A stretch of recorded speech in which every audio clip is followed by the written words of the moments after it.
Мына иман исламның өкілдерінің барлығы тәңір іліміне тиесілі рәсімдердің барлығының басына қатысып, фидия алып, нәпақа тауып жүр. Оның үстіне тәңірге тиесілі діни терминдерді пайдаланып, уағыз айтып, ислам дінін қазақтың жүрегіне егуге тырысып жүр. Арапта жалпы пайғамбар деген ұғым жоқ. Ораза деген де ұғым жоқ. Ол ұғымдар қазақтың ұғымдары, соны түсінген абзал. Пайғамбар деген үш буынды сөз. Пай, қам, бар. Яғни елдің үлесін ойлайтын, қамын ойлайтын адам. Ораза деген екі буын. Ор, аза. Ор дегенін орысша яма. Аза деген освободиться, құтылу, босану деген сияқты. Яғни ораза деген қазақша талқыласақ, қиыншылықтан, ордан құтылу. Сол қиыншылықтан құтылу жолында атам қазақ тәңірге жалбарынған.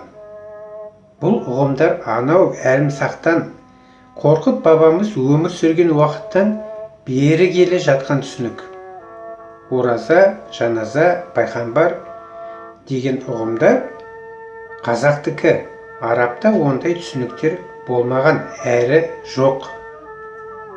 Яғни елші деген ұғым ғана болса, олар Хиратта, яғни Құранда қайдағы пайғамбарларын әңгіме қылып отыр деген сұрақ туындайды.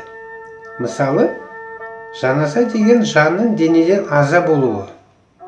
Жаназа деген ұғым да исламда жоқ.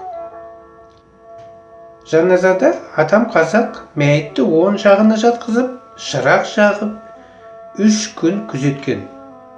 Өйткені 3 күнде өлі тірісі белгілі болады. Оң жағына жатқызатын себебі адамның жүрегі сол жағында болғандықтан, адамның жүрегі қысылып қалмас үшін оң жағына жатқызған. Қазіргі тілмен айтсам, клиническая смерть деген ұғымды атам қазақ әу бастан білген. Сондықтан қазақтың тәңірі іліміне оралып, әр қазақ өз дүниетанымына оралса, қазақтың сәлт дәстүрінің өзі тұнып жатқан рухани байлықтың бірден бір көзі екенін, қазақтың білікті де білімді болғандығын түсінер еді. Басқа идеологияның қазаққа қажеті шамалы деп білемін.